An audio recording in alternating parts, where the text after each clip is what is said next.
নমস্কার ছাত্রছাত্রীরা, আমরা আগের ভিডিওতে করেছি ক্লাস 9-এর, আজকে করব ক্লাস 9-এর নবম শ্রেণী যে কোষে দেখি 1.1 রয়েছে। আজকে পার্ট 3 করব।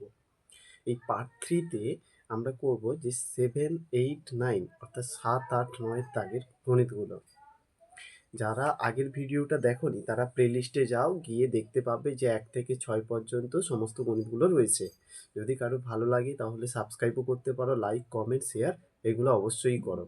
চলো শুরু করা যাক আজকে 7, 8 আর 9 দাগের গণিতগুলো।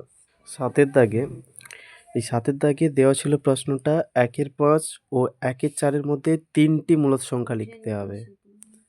তো এখানে এ সমান হচ্ছে 1-এর 5, বি সমান কি 1-এর 5 1-এর 4 লিখব, এন মানে হচ্ছে 3, অর্থাৎ নাম্বার কতগুলো চাইছে মূলদ সংখ্যা, এখানে 3টি মূলদ সংখ্যা চাইছে, সেই জন্য এন মানে 3। এখানে আমাদের সূত্রটা কি? সূত্রটা ছিল যে D equal to B minus A by N plus 1। এই সূত্রটা দেখতে পাচ্ছি যে বি মানে হচ্ছে 1-এর 5, তাহলে বি মানে হচ্ছে 1-এর 4, তাহলে 1-এর 4 দিলাম, মাইনাস মাইনাস। এবার এ মানে 1-এর 5, তাহলে এতে দিলাম 1-এর 5। এবার বলছে এন প্লাস 1, এন মানে কত? 3, তাহলে 3 দিয়েছি, প্লাস 1 প্লাস 1। এবার আমরা যদি 3 আর এখানে দেখতে পাচ্ছি, তাহলে এখানে দেখতে পাচ্ছি 1-এর 4 আর 1-এর 5 থেকে বিয়োগ করলে, অর্থাৎ 4 ও 5-এর মধ্যে এখানে দেখতে পাচ্ছি 20 হয়ে গেছে। 20 কী করে হলো? এই 4 আর 5-এর লসাগুটাই লেখা হয়েছে। 4 ও 5 যদি আমরা লসাগু করি তাহলে আমরা পাবো 20। আর উপরে এই 4-এর সাথে কত গুণ করলে 20 হয়? 4 5-এ হয় 20, তাহলে 1-এর সাথেও 5 গুণ করে এখানে 5 হয়েছে। আবার দেখো 5-এর সাথে কত গুণ করলে 20 হয়? 5-এর সাথে 4 গুণ করলে 20 হয়ে যায়। তাহলে 1-এর সাথেও 4 গুণ করে 1 4 4। এবার পরের স্টেপে দেখো এখানে 3 প্লাস 1 ছিল, তাহলে 3 প্লাস 1 মানে এখানটায় 4 পেয়েছি। পরের স্টেপে দেখো 5 থেকে 4 বাদ গেলে 1, আর এখানে নিচে যেমন 20 ছিল নিচে 20 আছে, এবার নিচে 4 ছিল 4ই আছে। এইটাই ক্যালকুলেশন করলে এখানে দেখো 1/20 ছিল, তাই না? 1/20 প্রথমে হয়েছে, গুণিতক চিহ্ন গুণিতক চিহ্ন।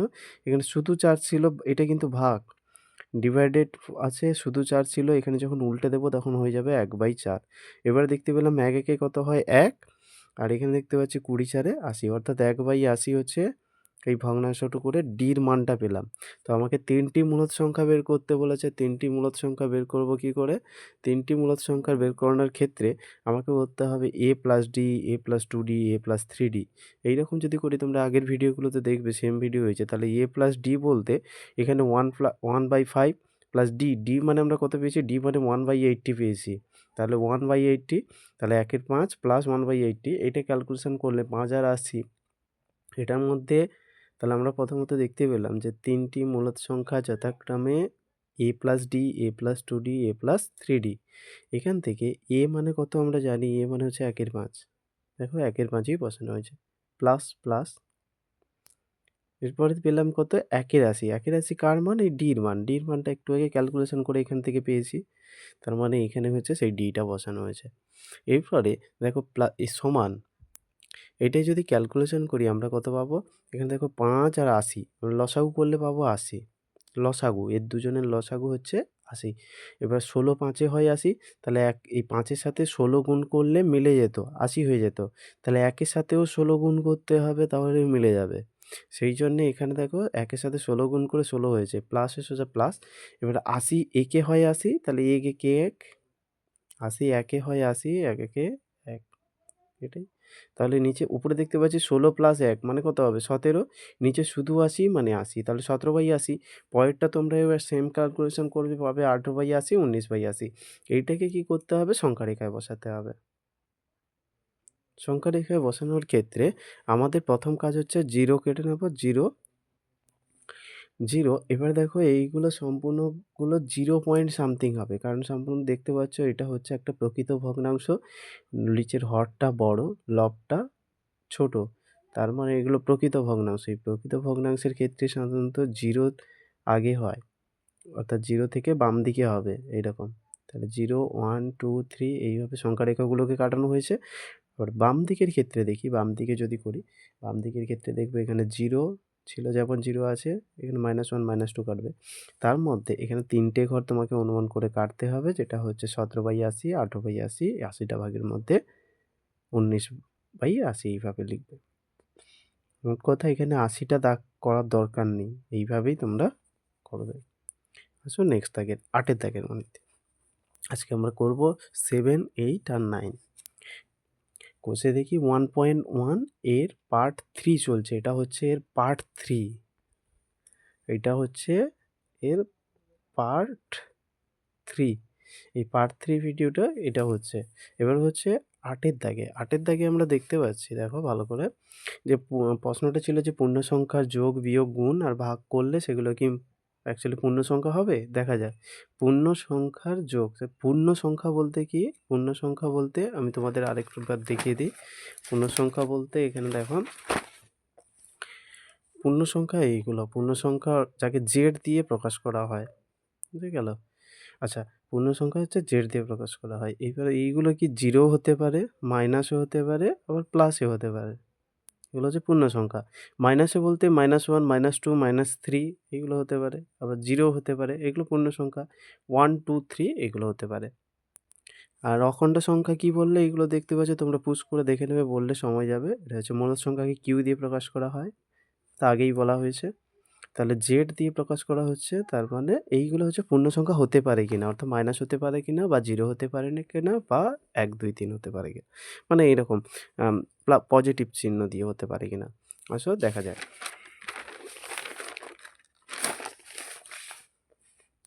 দেখো এখানে বলছে পূর্ণ সংখ্যার যোগ। দেখো তো 2 একটা পূর্ণ সংখ্যা, হ্যাঁ কি না? হ্যাঁ। 3 ও পূর্ণ সংখ্যা, 2 আর 3 যোগ করলে 5 পাচ্ছি, কারণ 5ও একটা পূর্ণ সংখ্যা। অনুরূপভাবে দেখো বিয়োগ করলে কি পাই? তাহলে এটা পূর্ণ সংখ্যা পেলাম, এটা সত্য। আবার পূর্ণ সংখ্যার বিয়োগের বেলা যদি 2 থেকে 3 বাদ দেই, 2, 3কে আমরা ধরছি ছোট সংখ্যা, আর অন্য কেউ বড় সংখ্যা ধরেও করতে পারো। 2 আর 3 এগুলো তো পূর্ণ সংখ্যা, বিয়োগ করলে দেখো -1 পাবো। গুণ করলে কি হয়? 2, 3 এ 6, এটাও 6।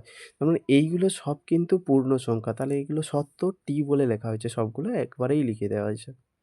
তাহলে পূর্ণ সংখ্যা যোগ করলে পূর্ণ সংখ্যা পাওয়া যায়, পূর্ণ সংখ্যা বিয়োগ করলে পূর্ণ সংখ্যা পাওয়া যায়। আবার দেখো, পূর্ণ সংখ্যা যখন আমরা পূর্ণ সংখ্যা গুণ করছি তখনও পূর্ণ সংখ্যা পাওয়া যাচ্ছে। এরপরে দেখো, পূর্ণ সংখ্যার ভাগের ক্ষেত্রে তখন কিন্তু আর পূর্ণ সংখ্যা পাবো না। কেমন? এইটা হচ্ছে সেইটা। দেখো পূর্ণ সংখ্যা বলতে 50 একটা পূর্ণ সংখ্যা, -6ও একটা পূর্ণ সংখ্যা। এবার আমি যদি এটাকে ক্যালকুলেশন করি, 6 8 কত হবে? 48, তাই না? তাহলে 6 8 48 হয়ে গেল। এবার দেখো 6 8 48, এই উপরেরটা নয়, এইটা নয়, নিচেরটা। তাহলে 6 8 48, এখানে কত পাবো? 50 থেকে 48 বাদ দিলে স্বাভাবিকভাবে 2 পাবো, দশমিক দিলে আমরা 0 পাই। তারপরে দেখতে পাচ্ছি 6, 3 এ 18, 6 4 এ 24 তো যেতে পারবো না। 18, 2 থেকে গেল, তাহলে আরেকটা 0। পরে দেখতে পাচ্ছি 6 3 এ 18, আবার 2 থেকে গেল, আবার একটা 0 পাবো, এইভাবে চলতে থাকবে।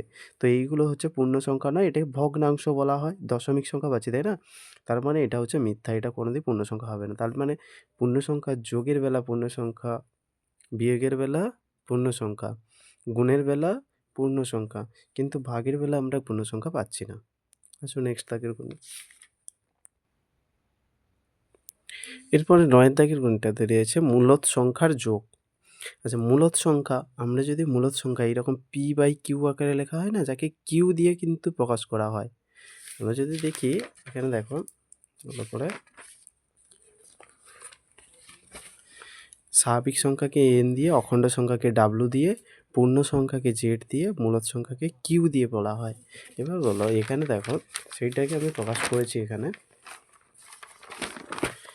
যদি আমরা দেখতে পাই এখানে দেখো, মূলদ সংখ্যার যোগের ক্ষেত্রে দেখতে হবে a/b, এটা একটা মূলদ সংখ্যা। আবার m/n, এটাও একটা মূলদ সংখ্যা ভাবতে পারি, যদিও সংখ্যা নয়, আমি এদেরকে a b এইগুলো দিয়ে ভেবেছি। a একটা সংখ্যা ভাবো, b ও একটা সংখ্যা ভাবো। এবার এদের ক্ষেত্রে যদি যোগ করি, নিচে কি পাবো? নিচে একটা লসাগু পাই, এখানে bn বলে লেখা হয়েছে। b আর n এর লসাগু কি হবে? bn হবে।